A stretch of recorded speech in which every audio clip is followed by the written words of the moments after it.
Hi, and a very warm welcome to all the people attending this podcast today. Today, we have with us Pradeep Sukumaran. He's the Vice President AI and Cloud Software at Ignitarium. Pradeep comes with over 21 years of experience in semiconductor and embedded domains, which includes AI, software business and engineering leadership, software design and development, sales and marketing, strategic initiatives on IoT and embedded vision, plus third party ecosystem management, and much more. And today in our discussion, we're going to cover some critical topics like AI industry as a whole, strategies of implementing and scaling AI projects, biggest misconceptions related to artificial intelligence, Ignitarium AI strategy for 2022 and 24, and some relevant use cases, which will be very interesting for us to know. So without any further delay, let's welcome Pradeep to this session. Hi, Pradeep. Hi, Sejiti. Thanks for having me on this podcast. Happy to be here. Yes, it's great to have you here. So, before we delve into how Ignitarium is doing business, let's understand AI industry a bit. So, with AI gaining momentum in the current era, what are the trends and the practices that you're witnessing in the industry? Yeah.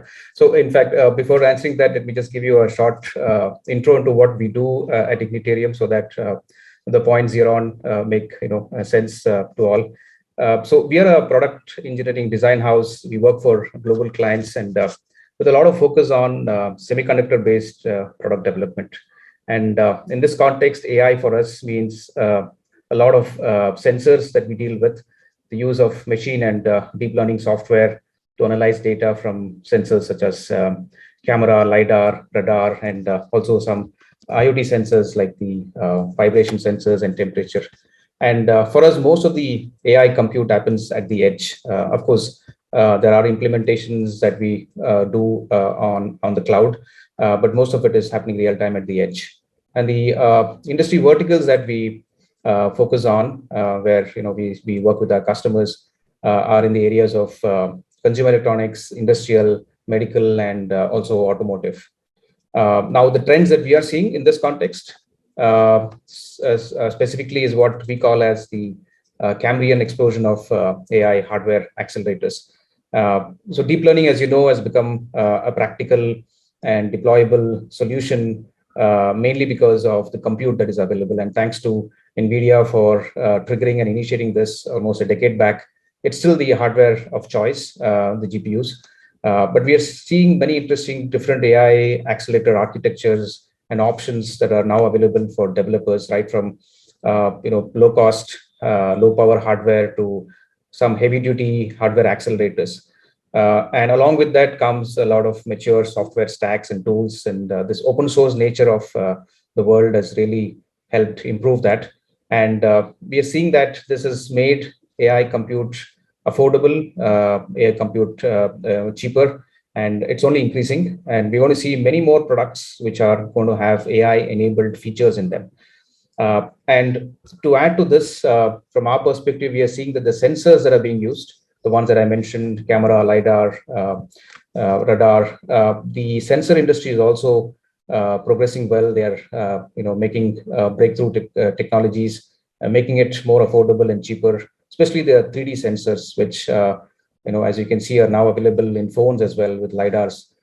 So it's only getting more interesting with compute and sensors, making big advancements in the last few years. A trend that I can point out in the field of deployment is the need and the use of what we call as MLOps. MLOps is a methodology that is being used, being tried out. It's still nascent in terms of its maturity. There are a lot of open source tools and different bespoke and custom implementations that are possible. But the need for it is driven by the fact that there are huge data sets, different types of data sets that we need to deal with. And corresponding to that, there are different AI architectures. As you know, there are new variations of existing architectures, or even drastically new architectures coming up every now and then. We see papers and implementations. So for AI developer, especially for companies like us, working on these for customers, it's important that we are on top of all the, let's say, experiments that we do with data sets and different combinations of art. It's getting messed up in one sense. That is where I think MLOps brings in some sanity, and helps us track and trace the important parameters for deployment. It could be speed, accuracy, and latency, and so I think this is an important trend, and we are hoping to see more of MLOps, getting into mature development flows. And related to this, there is a trend that we are seeing, which is data centric approach. The focus being how do you create better quality data sets. Of course, there is a lot of improvements that can happen on the model architecture itself, the algorithms and such, but I think data centric approach is something which a lot of the companies are looking at focusing. So that's one interesting trend. And the core tech itself, we've had machine learning, we've had deep learning. Within deep learning, you have CNNs, RNNs. Now there is something called as transformers. You would have heard about it.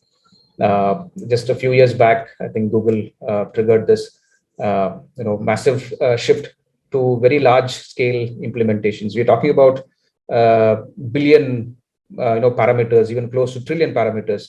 And of course, these are for special, I would say large scale mega AI applications like language understanding. In fact, even I'm assuming for genetic, those large scale implementations. So transformers, I think, is something which is believed to take us closer to human level intelligence. Right? We are not there yet. AI is still, I would say, nascent in a lot of ways. But I think the progression seems to be in the right direction, where there is a vision to take this technology to general or human level intelligence.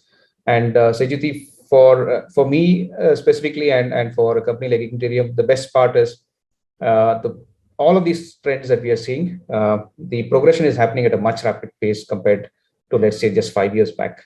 We are seeing some interesting breakthroughs in the semiconductor world, in core AI, architectures, and all of this is happening in very short spans of time. So it's becoming difficult also in one sense for companies like us to keep one step ahead of these technologies, because there are customers who actually can do well with the use of such technologies and new hardware architectures and software implementation. So it's a fast paced world out there, and before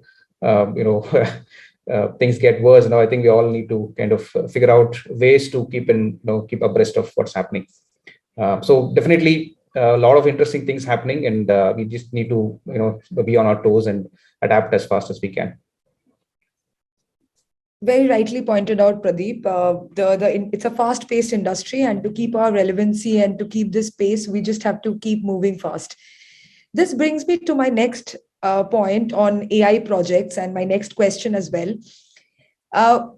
So thinking, implementing, and scaling AI projects are usually the three different aspects of involving AI in business. However, many of these organizations or companies still face this challenge to leverage it to its full potential and scaling AI projects to the required limit. Why do only 10% of these companies succeed with AI? What are your thoughts on it? Yeah, so I think we're just seeing the start of the use of AI, practical AI. It's like I said, it's been a little more than a decade since it became practical in terms of deployments, but a lot of it still is, I would say, experimental stage. The customers that we are dealing with know that there is a value that can be derived. The processes can be improved using AI. I'm not saying the technology is nascent. Technology has improved a lot, but the practical applications, we're still probably scratching the surface of what's actually possible. So you say 10% of the companies have succeeded. I mean, there'll be reports which claim higher. I think it depends on who you talk to in the industry. I think we should give it some more time for the application space to mature. Definitely, it's not a hype.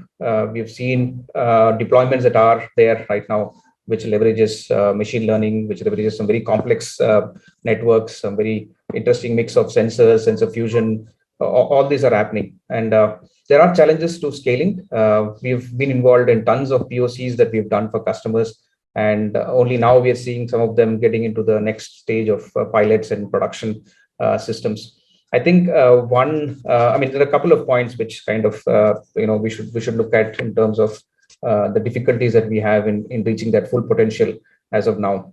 One clearly is from the consumer side, customers. is the expectation that AI can solve anything. This comes from probably the fact that there's an assumption that AI has reached human level intelligence. You have a problem, throw a brain at it, it gets solved. AI currently is not reached that stage yet. So that's something. Is not a magic wand. It's not a silver bullet yet. And I think the other thing is the tendency to look at AI, as a solution to all kind of problems. There are problems which cannot be solved or cannot be solved efficiently using AI. So that's one thing. And I think there's also the fact that you expect POCs to scale to the next level quickly, like production level quickly. I think there are challenges there, which all of us are trying to address. We need to kind of work with the customers in making that transition smoother. So all these are challenges, and we've not seen great scale of deployments. But being the optimist, I think compared to what we would have seen some 3 to 5 years back, in the last 2 years at least, I've seen projects move from POCs to full scale deployments. So earlier we used to do like 2 to 3 POCs a quarter for customers in different areas, manufacturing side, infrastructure inspections and such. Now we are seeing those projects reach a stage where there is a need to take it to a good reason to take it to production. One other challenge that we have is on the data itself, especially for supervised or semi-supervised based approaches. Getting access to quality data is very important. For example, if you look at a system that can detect good and bad, right? Just simple good and bad detection. You have enough of data for the good type, but bad type, you don't have enough data. So either you solve the problem by creating bad data, simulations, augmentations, or you look at architectures which can work around that and work with more good data and less bad data. So I would still think it takes a little more time for us to see more deployments, and that 10% that you said should definitely increase as we go. Correct, Pradeep. So you mentioned that there are challenges in scaling AI implementations or AI projects. So among the many industry that we know of, which one you believe it has the immense potential with artificial intelligence and has not been discovered or yet to penetrate? Yeah, interesting. So I think AI has touched all the domains at varying degrees of let's say maturity. I don't think there's any core vertical industry that has not discovered AI already, either because the technology is good enough, or because they want to just say that they are AI. In the AI world, it's difficult to be seen outside of AI nowadays. Think outside of AI. Of course, the ones that have seen success are, in my view, the enterprise scale implementations. You've got your image search. Any of these consumer-facing applications, even video conferencing, there's a lot of AI features that are there now. There is fintech space where there is good mature solutions which deploys ML algorithms for different kind of inferences, recommendations, and such. So these are some of the more mature areas of deployment that we've seen.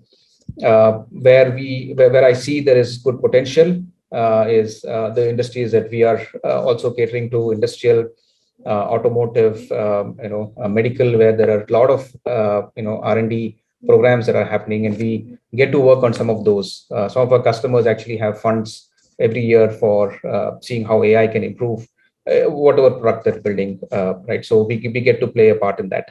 And I think if you ask the subject matter experts in these domains, these newer domains, I think most of them would say that AI is causing disruption. There's a lot of potential value that can be unlocked using AI. But I don't think they've reached that maturity yet. They've discovered AI, but I think they need to penetrate more. One domain among this where I feel personally, AI can do much more and would have greater impact on human life is medical. Of course, we have seen medical, AI being there in healthcare management systems, documentations, and all that. But the core applications in medical, like surgical robots using AI, assistive surgery, for example, or radiology, where AI, we are seeing a lot of action there. But definitely there is more that needs to be done. And hoping that someday we will, prolong lifespan, human lifespan, and AI would play a central role in that. There is genetic protein folding, a lot of those intense compute, which is now made more interesting by some of these newer networks that we talked about. And I think that's an area where I feel AI can penetrate more and play create a much bigger impact. I totally agree. I think all the industries have already been penetrated by artificial intelligence, but definitely at a different maturity level, depending on which industry we are talking about. So, do you think this penetration or this maturity level, depends on any sort of misconception, or if you can tell us what are the biggest misconception that still exist in executives' mind, particularly when we talk about artificial intelligence? Yeah, so I think we touched upon a few points in the earlier thing. So I think when we talk to our customers, there are two personas that we face when we meet customers. One is the engineering side, where they're doing product development and they clearly look at it from engineering perspective. And there are some challenges there when we start looking at solving a problem using AI. First thing is whether AI can solve that problem. Is it something which is like a magic wand? I have data, I have neural nets. Can I solve the problem? That's one. And second is how can you scale from a POC which is successful to production? So that's one challenge with that one set of discussions that we have with the engineering side. When it comes to the executives who are typically the decision makers, let's say the operation guys on the floor in the factory, for them, I think there is a feel or a assumption that AI can solve problems. If a human can do defect detection at this rate, I would expect the system to do it better or as good as that. Now that's the target that we have, and we've implemented systems which do that, but it may not work in all cases. There will be some cases where it'll there's a case where it doesn't work in a particular scenario because of, let's say, in a vision system, because of lighting conditions or such. So I think people need to understand, executives need to understand that this is a system which is going to be deployed and it's going to start learning just like how humans learn. So you're going to bring an unskilled worker to a factory line, and you're going to get him trained, and you're going to have him work on that line, but he's going to pick up more and more and become better as it progresses. I think we need to understand that AI systems are work in a similar fashion. You create a model, you create those applications, but you deploy it. It doesn't necessarily be 100% accurate, but you got to give it time. So there are a lot of ways to accomplish that. What is expected is that the executives understand that this is an ongoing process and allow that to happen. And unless they do it now, they're going to lose out in the long run, in my view. Catching up would become probably more costlier. So we have come across customers who are savvy that way, executives who are willing to invest and go through that 3 months, 6 months of journey in trying to get a solution mature in the field. So things are definitely changing slowly, these misconceptions. And I think one thing that we have seen all customers do is take it as a POC in the first place. You prove the concept. So POC is a widely used term now, unlike the earlier days where POCs was only for very new unknown technologies. Now in the AI world, in most cases everything starts with a POC, because both sides really need to prove to each other that there is, from our side, the technology is good, from their side that there is ROI. And I think the ROI part is what the executives would keep as the top thing. ROI in terms of cost optimization or efficiency improvement and such. So I believe the POCs are a way to kind of make things clear to both sides of what is possible, draw boundaries on unrealistic expectations. And also this gives an opportunity to clear any misconceptions that are there. So it's an ongoing process, and the fight goes on both sides in terms of acceptance and clearing some of these misconceptions. Correct, Pradeep. So now that we have understood a bit about the industry and how the leaders and the executives sort of think about this industry or take this technology to their business, let's talk a bit about Ignitarium's AI strategy. If you can explain that a bit, what is Ignitarium's AI strategy for this year and next? Are there any products and services that you are announcing in the current times? Also, I would like to understand which are the key industry verticals that Ignitarium is considering for their AI roadmap. Sure, Sejati. So we've been focusing on AI for almost 6 years now. So we are a 10-year-old company in the product engineering space. We've been working on some leading edge technology all through, and so AI for us was something that we had to take dive. And it happened because we were doing a lot of work on semiconductors and multimedia software, and there was this reasons for us to start working on vision based defect detection solutions. So we started looking at that, and deep learning was sounded like it might solve some of the problems, so we started getting deeper and deeper. 6 years from then, we've made tremendous progress. We've kind of grown to a team which is almost 100 now, and we intend to scale to 150 by end of this year. This is the team that will focus on AI based implementation. So our focus has been on vision based AI, deep learning based implementations. We started off with 2D sensors. Now we're looking at 3D sensors, and we're now calling this as perception AI. So perception AI for us is the use of sensors like camera, 2D or 3D, LiDAR, even microphone, audio case also. All these helps the machine perceive its surroundings, and then we use AI, neural nets, and others to get some intelligence out of it. So this journey is continues for us, and we look at adding more and more of the latest technologies, be it hardware or software, to our service offerings. And we intend to focus more on automotive in the next 3 years. And the reason for it is because automotive, and by association robotics, where there is autonomous mobility as a key feature, is now seen as something which AI can really push to the next level. So we intend to play our part in this by focusing on perception AI software, deployment of those algorithms, optimization of those on some very interesting hardware architectures. There is some interesting paradigm shifts that are happening in the automotive world.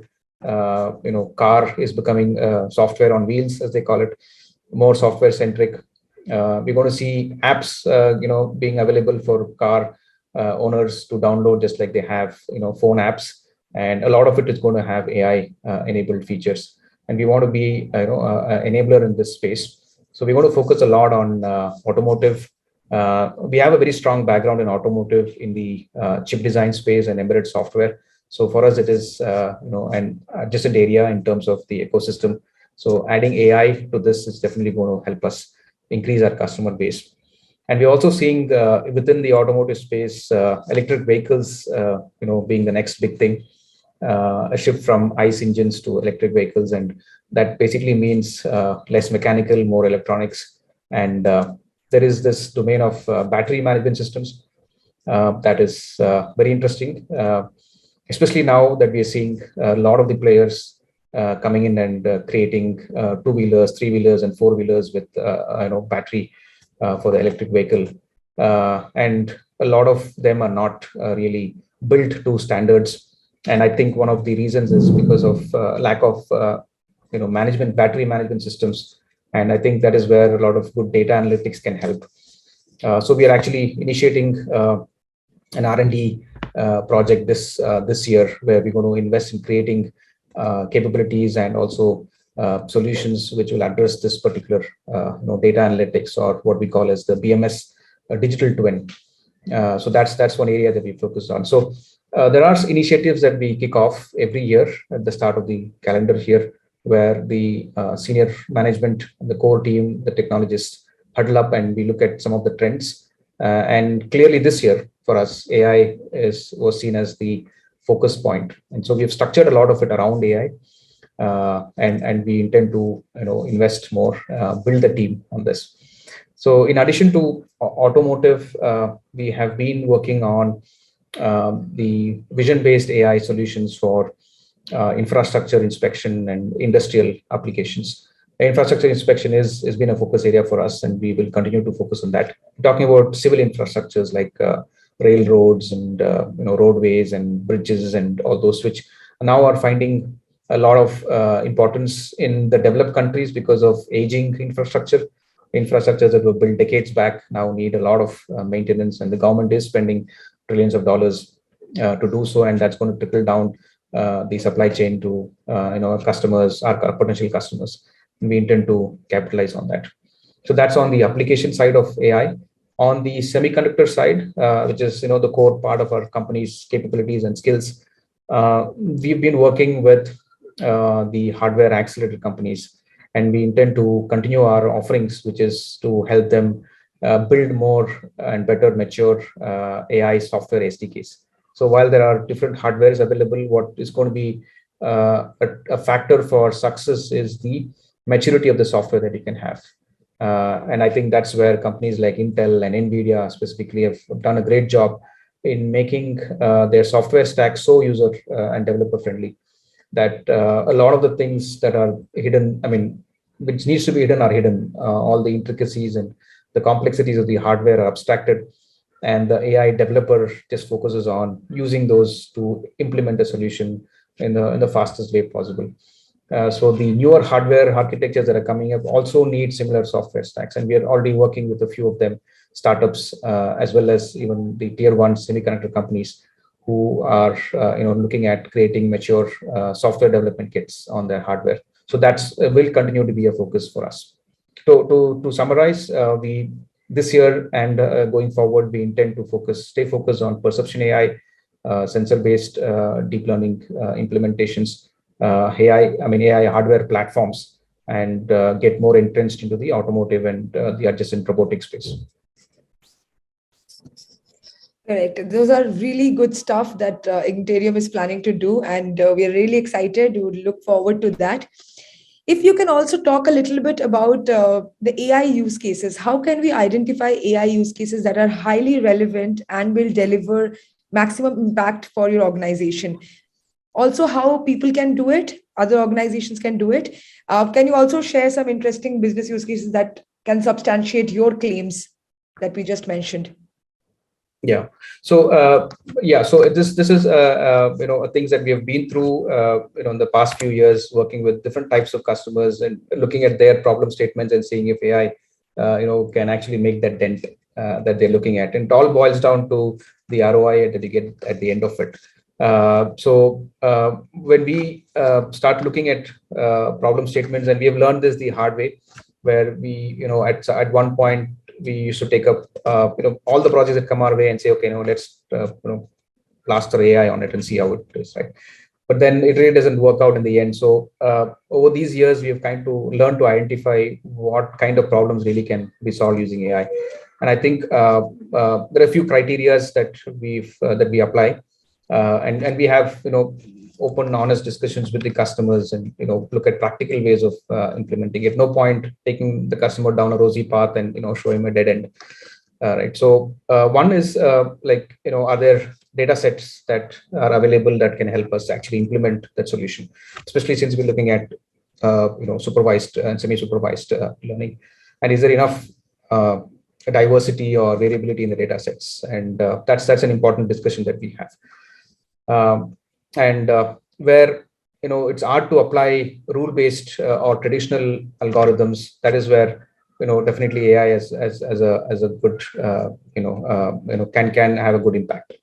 And there have been interesting cases where we look at problems and we see, okay, we jump straight to the end and say, okay, if AI cannot predict or cannot take a decision based on during the real-time inference, is the end result going to be catastrophic? Is it going to be life-threatening? Right.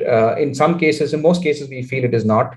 False predictions are okay. Right. These are cases where you don't reach 100% accuracy straight off the bat. So this is where we have done some very interesting, I wouldn't call it workarounds, but additions to the solution, where we look at the model giving you certain predictions which are not which are low in confidence, but then you augment it at the system level using some other cues. So these are system level parameters that you take into consideration. So when we look at the problem statements, we try to discuss with the customer on the system level, implementation, to see if we can leverage some of that information to build more, stronger and better, implementations with respect to accuracy. For example, we build this AI-based voice command recognition software, which is expected to recognize certain set commands in different environments. And we know that it's going to have difficulties in certain environments. For example, when there is noise of a different kind that you've not trained for.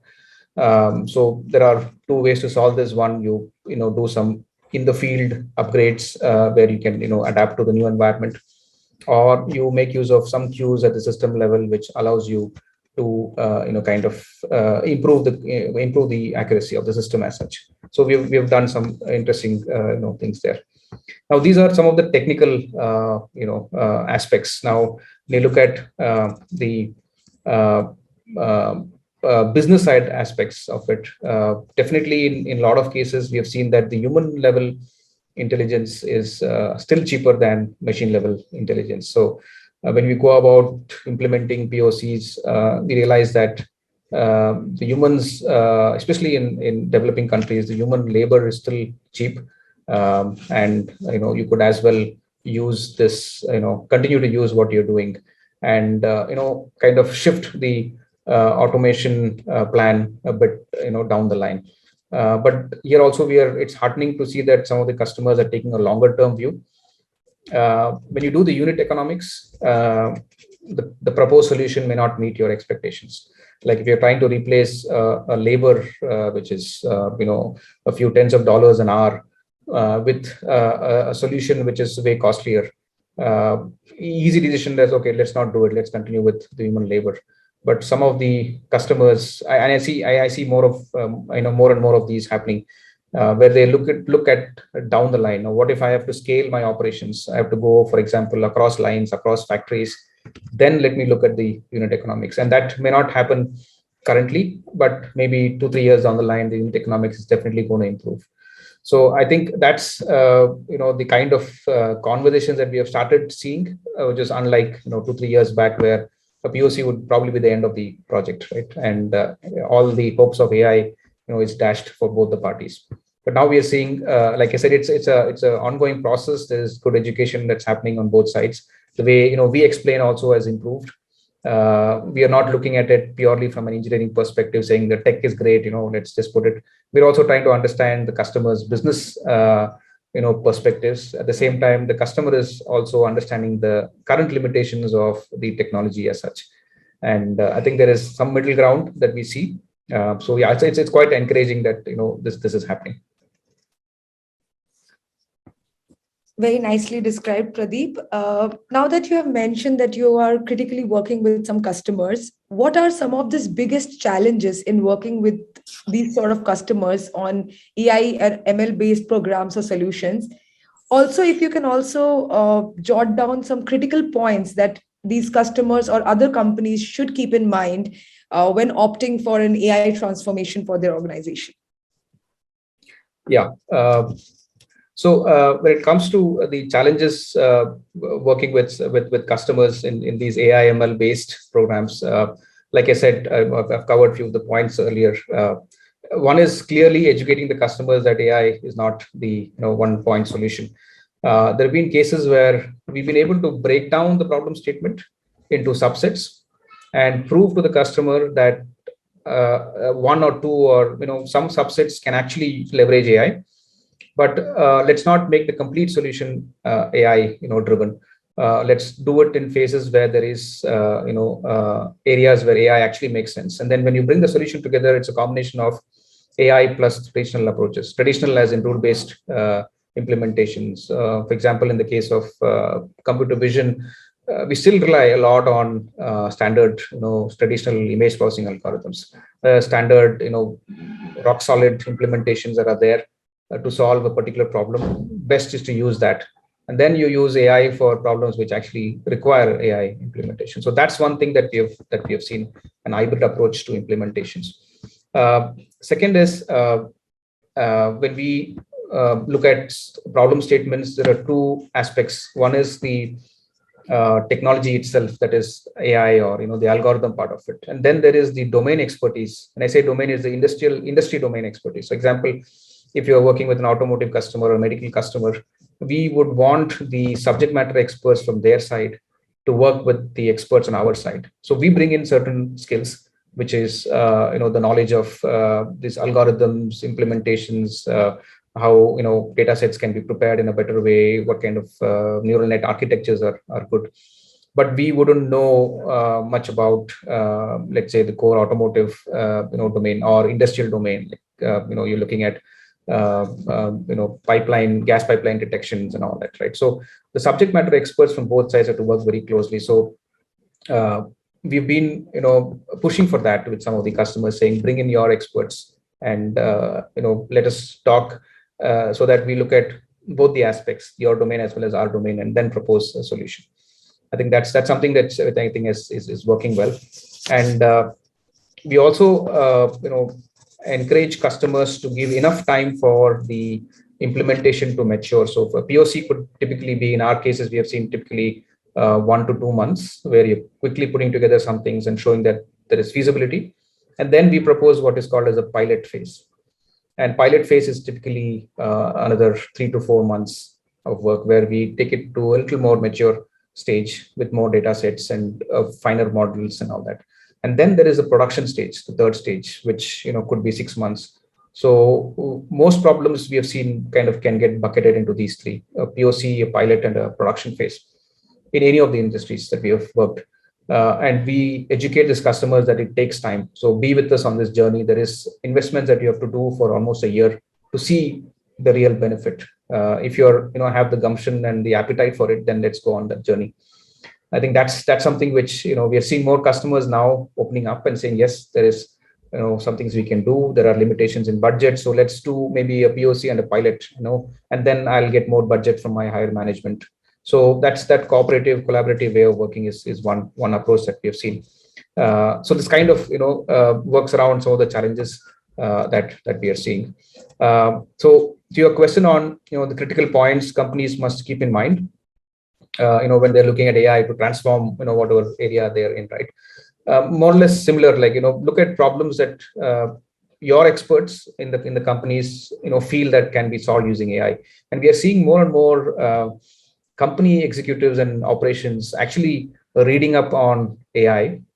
And it's very interesting to see some of them actually do hands-on now that it's becoming easy for anyone to start quickly. They talk to us in our language, and sometimes they even question our decisions, saying, oh, why are you using this way, why don't you use this network? And we're like, oh, okay. It's very interesting that they're also picking up the jargons and the terminologies. So that is one thing that we see companies do. So it's probably easy for them to kind of straight off say, okay, these are the problems we know can be solved using AI, right? So they're able to kind of pick that. Recently, we had a customer meeting, and the customer was very well prepared. Three problems that were there, and all of them he knew can be solved using AI. And he actually just it was a very productive 2 hour meeting with a factory visit, where he exactly says this and this. Of course, there are complexities and implementations, but the customer was bang on in terms of the feasibility, right? And then one thing that we say customers is, again, don't expect 100% accuracies, maybe 85, 90, 95, depending on the system. And work with us to help improve that. So there are some implementations where we have given in-field training options, where the customer themselves can train while the system is in inference, real-time inference. They could take it offline for an hour, and train for the false cases that are seen, and then upgrade the software themselves. So click of a button, a few workflows, and you're done. You're ready with newer one. So working with the customer and making that easy is one thing that we have seen happen. So and like I said, the most important point that they have to keep in mind is, we have seen unit economics, like I explained, uh, is just isn't there at the start of a discussion.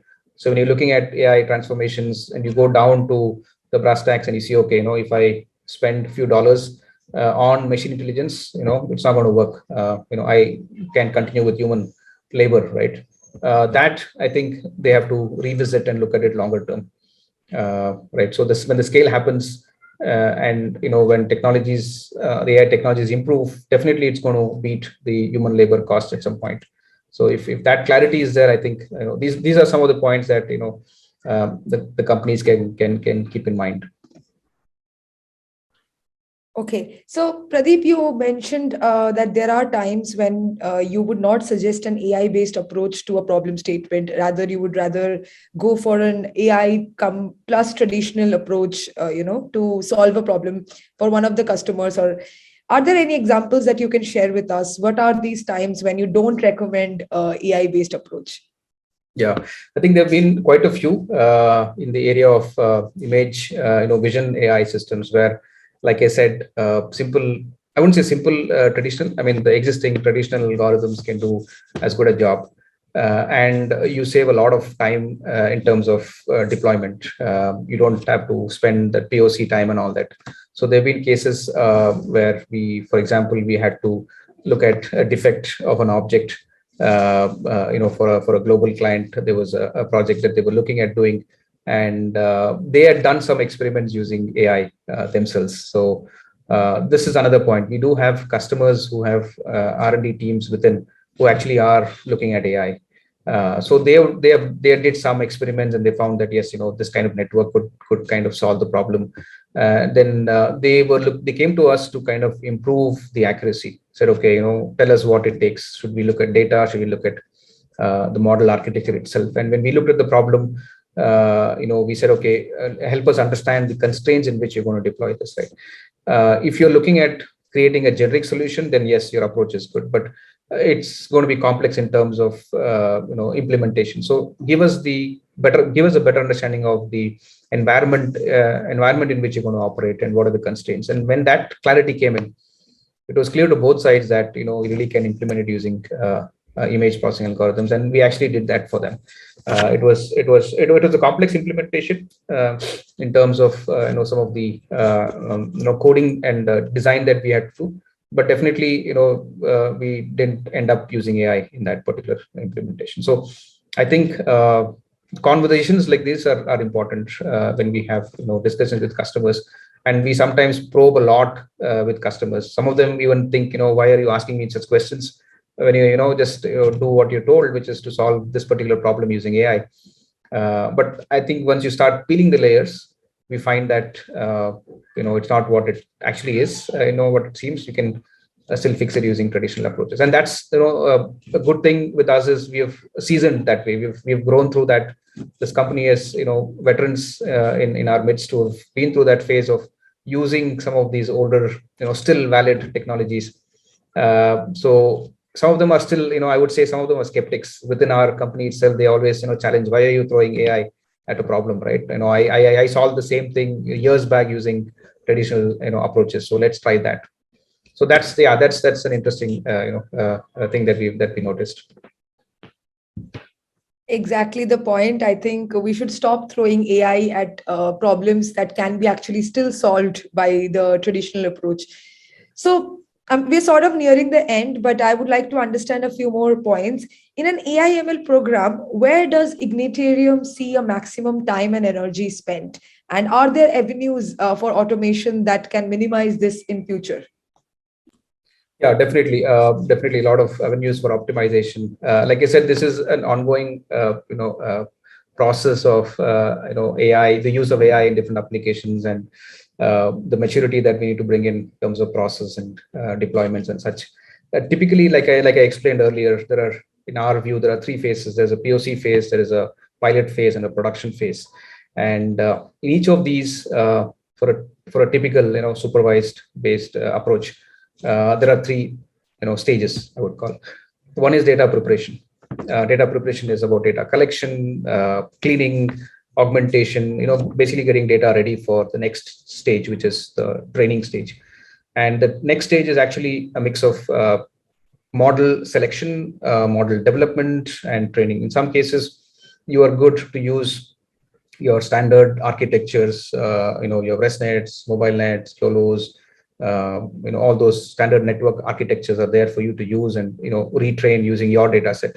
But in some cases, we've had to develop custom neural networks where we had to just start from scratch, use, frameworks, TensorFlow, PyTorch, and start building networks. And it makes sense in some cases where you just develop a 10 layer, smaller, layer CNN networks to solve your problem instead of using a big giant standard architecture.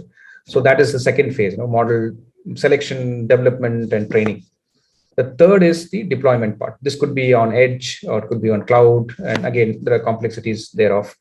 So each of these phases that I mentioned, POC, pilot, and production, each of these have more or less the same three stages. You have data preparation, model side work, and then you have deployment work. What we've seen is that the data or the complexity or the maximum time and energy we spent is roughly the same order. We spend more time on data preparation part. I'm talking about good, reliable solutions that that you need at the end of this process. The second is the model part, and third is the deployment. Now, this is typical, but we've also seen cases, for example, in the production phase, when you do all that work, you end up spending, like I mentioned, productions could be, phase could be 6 months to 8 months. You end up spending a good part of it on the deployment part, because that is when you actually are deploying it for the field, and you will find a lot of issues, and you got to, if you've not architected it properly from the beginning, you would face scaling issues, for example, especially in the cloud side. We've seen that happen.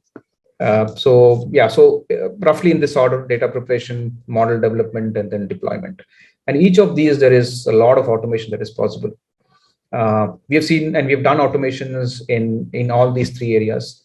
Where we see easier automation possible is in the model training part. There are tools and methodologies that you can put in place. MLOps is one that I mentioned, where you can train and track and retrain and take it to the accuracy levels that you want, or speed performance levels that you want. And there are automations possible in deployments as well. And I think that's an important area, deployment, because like I said, people are now looking at over-the-air upgrades of models happening, even if it is edge or cloud-based. So you need to have good deployment mechanisms and automation. So I think some of those DevOps concepts also kind of fit in nicely there. Data preparation is an area where we have seen there is scope for a lot of automation. Not much has been done now. And one of the primary reasons is that still human in the loop is seen as the right way to do it. Because of the quality that you need from data sets, and the tools and automations have still not got to a level where you can, do, of course, you can do auto labeling and cleaning and all that, but it's not reached that level where you can just let automation take care of it completely. So we have semi-automation with human in the loop approaches in data preparation side, and we've done quite a few, some interesting work there for our customers. Yeah, so that's the way I would look at it.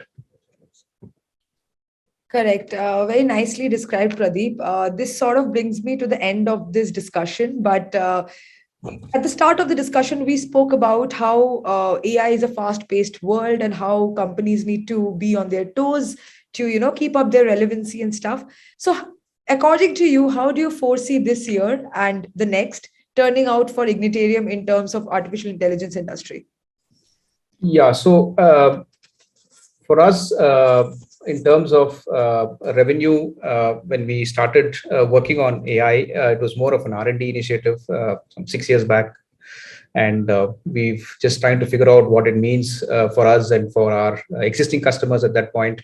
And we've seen tremendous growth in the AI space for us in the last 2 years.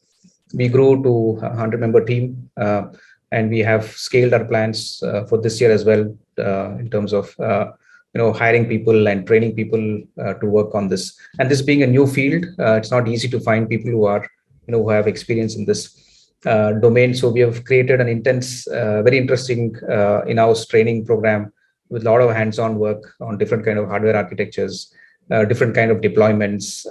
So there is that focus that we have. terms of bringing up the skill of the workforce that we have. In terms of revenue, we've done quite a bit as a company. We've grown CAGR of over 55%, which is quite healthy for a company of our size. And all of this is bootstrapped. We have not, we're a company which is earning money and spending it to grow. No external investments and such, and we hope to continue in this mode. For us, AI is going to become in 3 years going to bring us 1/3 or more of our revenue. Right now, the maximum revenue contribution is from our semiconductor customers, where we do a lot of chip design and embedded software work. AI right now is around 10 to 15% of the revenue. The next 3 years, we intend to scale it to over 30%. And hopefully going forward, the company would look at AI as the biggest revenue earner in terms of the technology domain. So we're all strapped on for that interesting ride. We are very clear on what we can do in this space and what we cannot do. We just want to strengthen on that, on what we can do, and look at adjacent areas where some of the skills that we have, some of the experience and knowledge that we have can be brought to the fore. Yeah, so that sort of brings us to the end of this discussion, but great knowledge that we have received from your end, and the perspectives are brilliant to hear from your side. And we definitely wish all the best for Ignitarium to, for its new initiatives and the innovations that it's bringing, for the industry. And thank you so much, Pradeep, for joining us for this session once again. Thank you. Yeah, thanks a lot, Srijati. Happy to be part of this. Thank you.